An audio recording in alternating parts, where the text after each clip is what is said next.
Heureuse de vous retrouver pour cette édition de nuit sur la télévision togolaise. Madame, Monsieur, bonsoir. Et voici les titres du journal.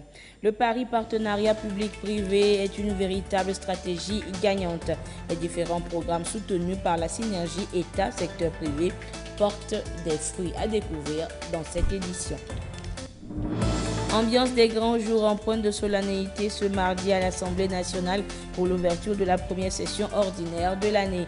Les parlementaires avaient plusieurs hôtes de marque, dont le président du Sénat et les présidents d'Assemblée nationale d'Afrique. Et puis ce 7 avril est célébrée la journée internationale de la santé. La santé n'a pas de prix, mais de gestes simples peuvent permettre de la préserver. À découvrir dans cette édition.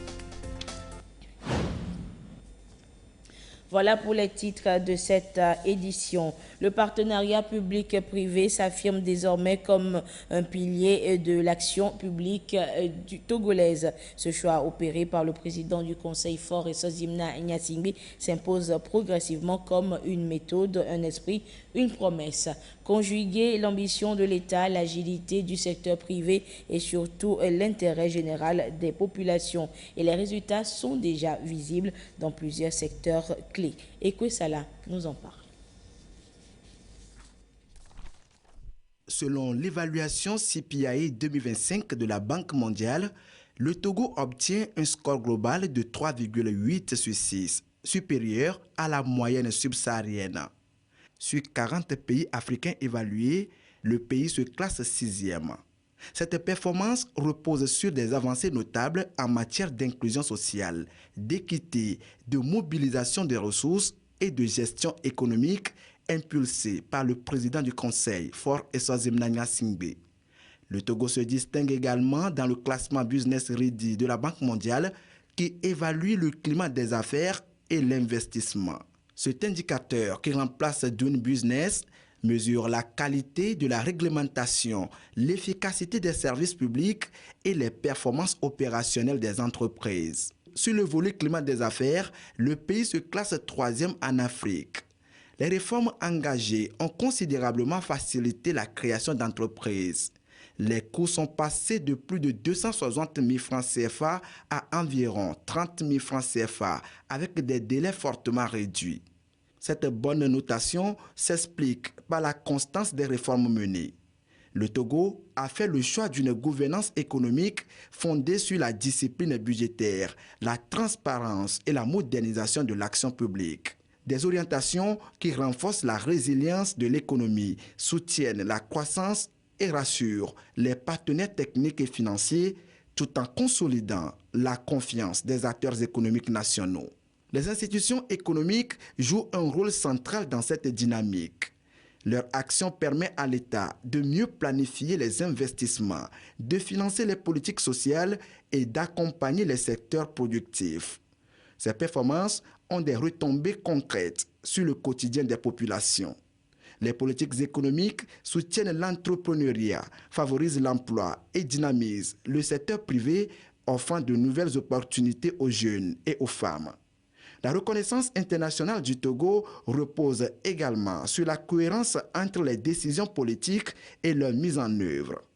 Les stratégies engagées par le président du Conseil, Faure Esozimna Nyasingbe, sont traduites en actions concrètes. Cette bonne notation renforce la crédibilité du pays, attire les investissements et renforce sa position comme pôle de stabilité et d'opportunité en Afrique de l'Ouest. Au-delà des classements, l'enjeu demeure essentiel. Transformer durablement ses performances économiques en bien-être partagé pour tous les Togolais. Fini l'intercession. Ce mardi s'est ouverte la première session ordinaire de l'année 2026 de l'Assemblée nationale. La cérémonie d'ouverture a connu la participation de plusieurs personnalités, dont le président du Sénat et des présidents d'Assemblée nationale d'Afrique. Le président de l'institution, professeur Komi Selom Klassou, s'est félicité de cette coopération interparlementaire et a invité les députés à mettre le cœur à l'ouvrage. Plus d'une dizaine de projets de loi seront examinés au cours de cette session qui s'ouvre. Le compte rendu de Marie-Ange Bida. c'est la reprise. Dans un élan républicain, l'Assemblée nationale ouvre sa première session ordinaire de l'année 2026. La terre de nos aïeux donne le ton à la cérémonie d'ouverture.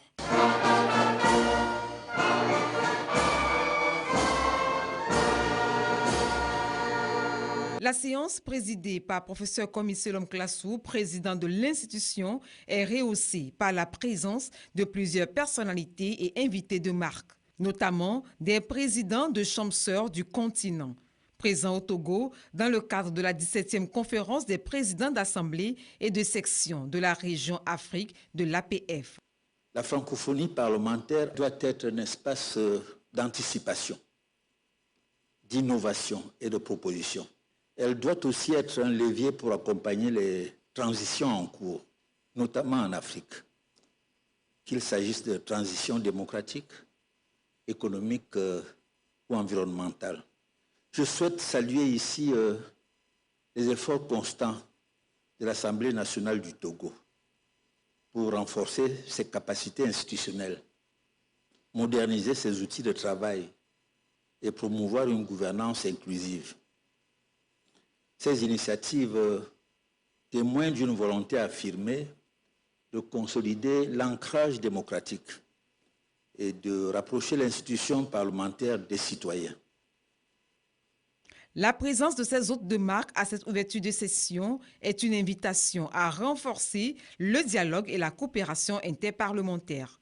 Pour le président de l'Assemblée nationale, la diplomatie interparlementaire est aujourd'hui un impératif. En tant que serviteurs du bien commun, nous abordons cette session avec une conscience de l'impératif qui nous anime, forgé par la force du débat et l'intelligibilité de la loi, les instruments du progrès et de la grandeur de notre pays.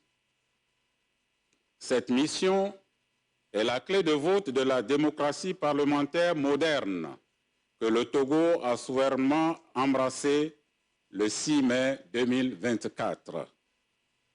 C'est à cette exigence que nous appelle, avec une vision à la fois pédagogique et inspirante, Son Excellence M. Faure Essazimna Gnassingbé, président du Conseil, chef du gouvernement et chef suprême des armées.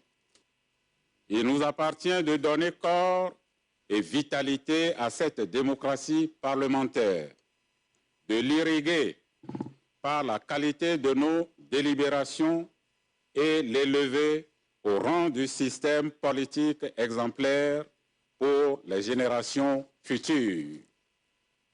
À ce stade de mon propos, il me plaît particulièrement de rendre hommage au leadership d'exception de cet homme d'État, dont la sagesse et la tempérance font aujourd'hui autorité et notoriété. Sur le plan interne, au-delà de la conduite éclairée de nos réformes, il est le grand architecte de notre cohésion et le garant de cette transition vers la pleine démocratie parlementaire. Dans une sous-région en quête de stabilité, sa voie est celle de la modération, de la solidarité entre les peuples, de la promotion du bon voisinage, faisant du Togo un havre de paix et une terre de dialogue.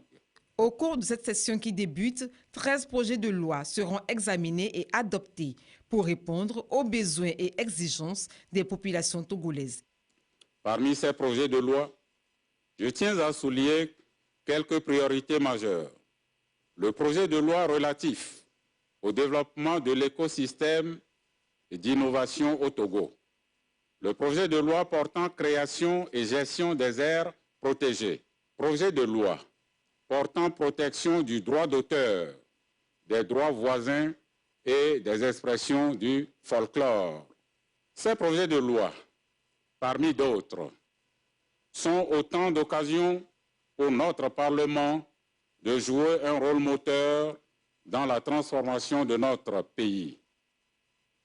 Il nécessite un examen rigoureux, un débat constructif et une adoption rapide pour répondre aux attentes de nos concitoyens.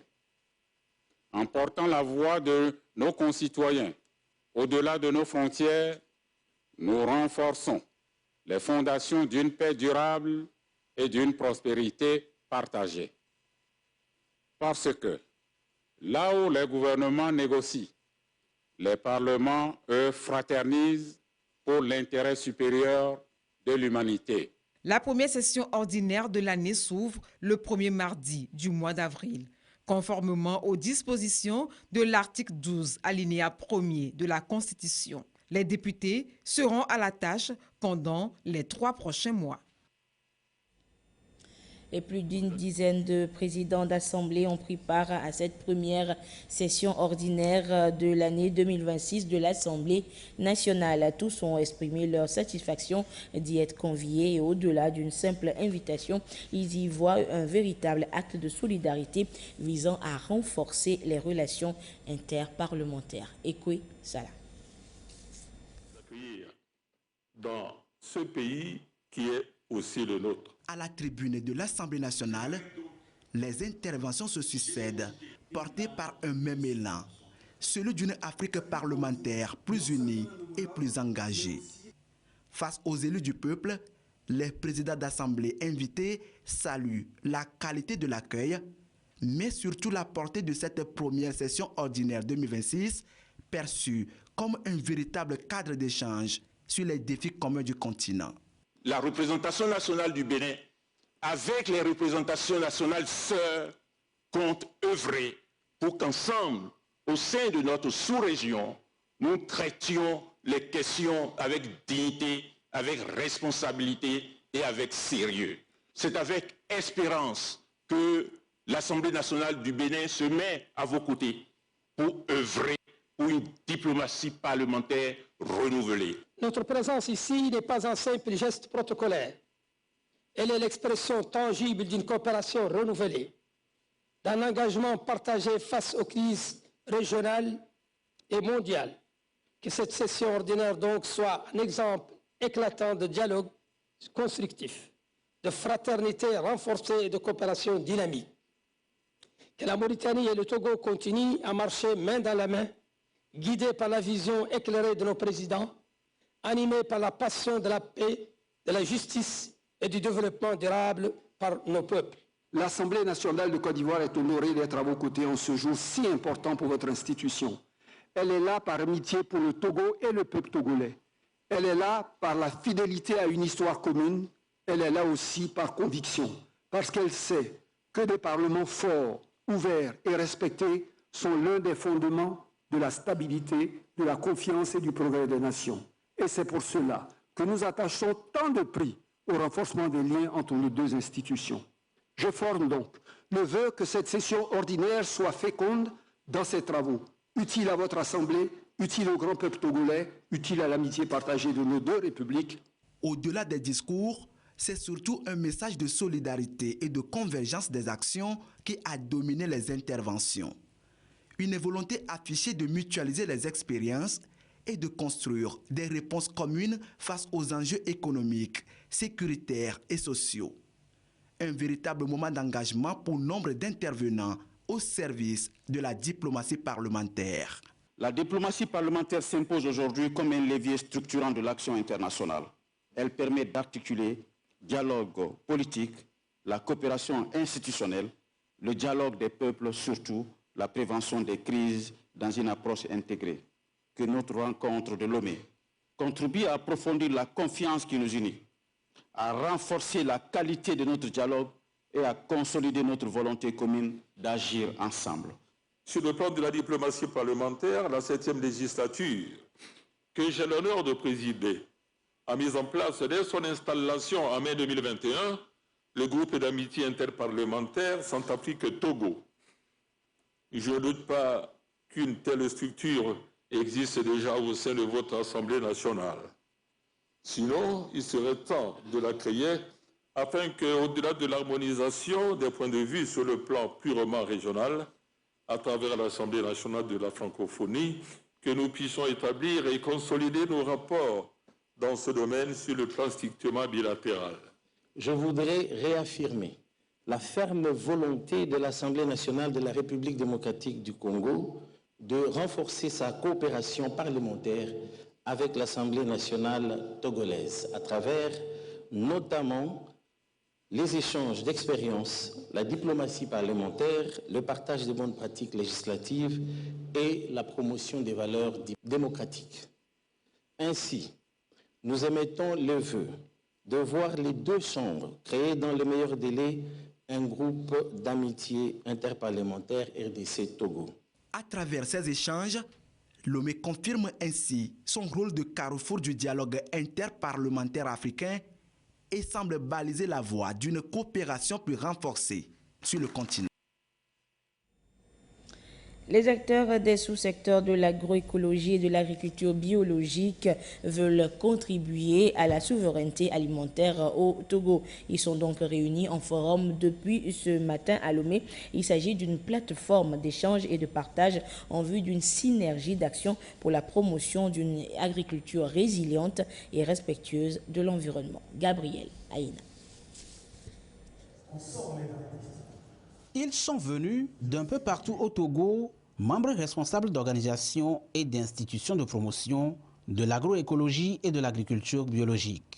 Face aux défis de l'heure auxquels fait face le secteur agricole, notamment la dégradation des sols, la dépendance aux intrants, l'accès limité à une mécanisation adaptée, au financement et au marché, ces acteurs unissent leurs forces pour relever le défi de la souveraineté agricole et contribuer aux revenus dans les ménages. Il y a des panels sur le financement et l'accès au marché, des panels sur la dynamique des systèmes participatifs de garantie avec l'accès au marché bio local, un espace thématique qui est réservé aux femmes, aux jeunes, qui va porter sur le rôle de la jeunesse dans les politiques agricoles, notamment orientées vers l'agroécologie et puis l'agriculture biologique. Le gouvernement est soutenu dans ses efforts par des partenaires pour la promotion d'une agriculture respectueuse de l'environnement. Ce forum est organisé grâce à l'Union européenne et l'Allemagne à travers la GIZ et à l'appui de la FAO. Pour la FAO,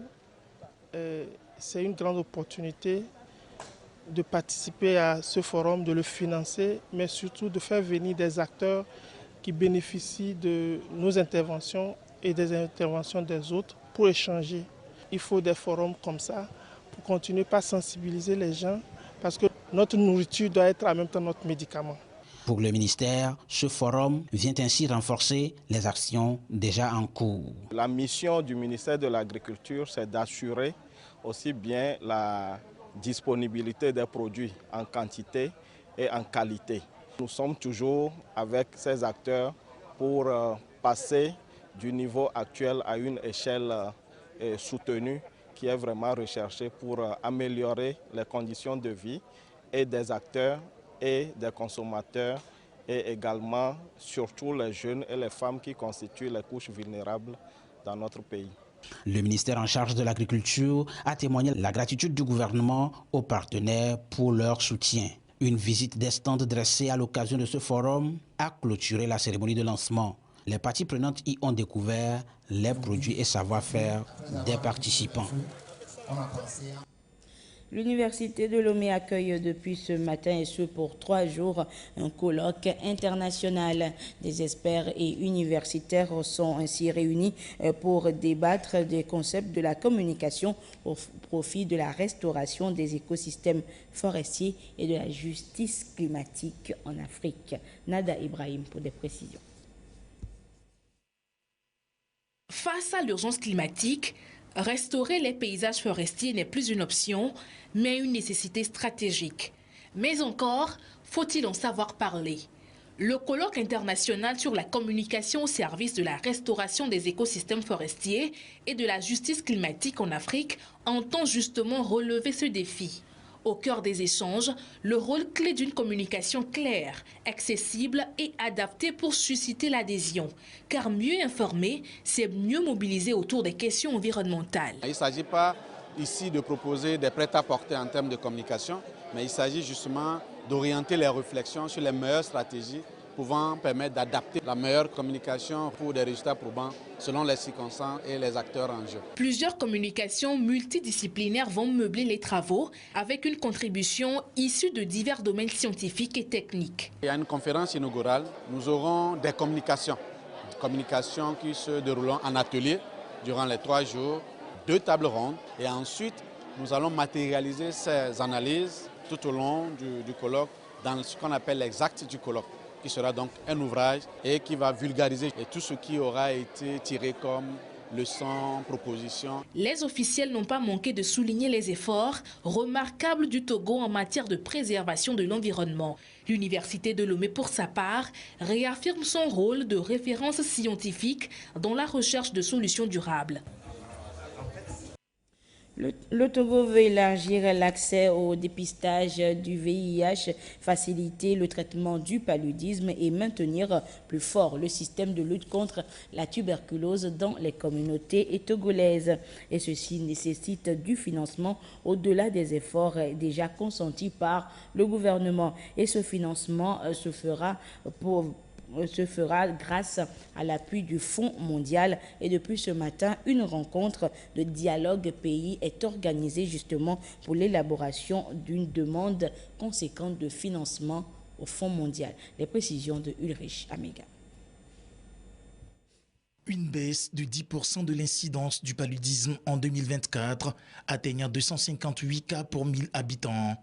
Le taux de guérison de la tuberculose, quant à lui, est estimé à 85 et 88% entre 2024 et 2025 et celui de la prévalence au VIH-Sida à 1,6% en 2023. Preuve que la lutte contre ces maladies connaît des avancées significatives imputables à la politique sanitaire du gouvernement.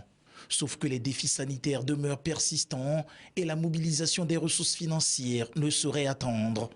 Le CCM, Country Coordinating Mechanism, ouvre le dialogue national avec les acteurs de développement en vue de l'élaboration de la note conceptuelle unique, comptant pour le 8e cycle de financement du Fonds mondial. Pour chaque intervention, il faut qu'on pense à l'aspect intégré, qu'on pense à ce que ces actions, ces interventions soient des interventions ciblées, pérennes et durables. L'objectif est clair, construire une feuille de route sûre et partagée pour une lutte plus efficace, ce qui contribuerait à renforcer les interventions, à tracer la trajectoire vers l'élimination en vue de la réalisation de l'ODD 3. Pour réussir ceci, nous avons besoin d'un engagement fort et concret de tous les acteurs présents afin que nos voix soient entendues sans obstacle financier. Nous devons anticiper sur les défis liés à la raréfaction des ressources qui sont d'actualité en privilégiant une approche intégrée des activités et surtout en mettant l'accent sur l'innovation dont le processus actuel a pris en compte ces 2 aspects pleinement. C'est une opportunité stratégique pour consolider les acquis, corriger les lacunes et définir une trajectoire ambitieuse mais réalisable sur la période 2027-2029.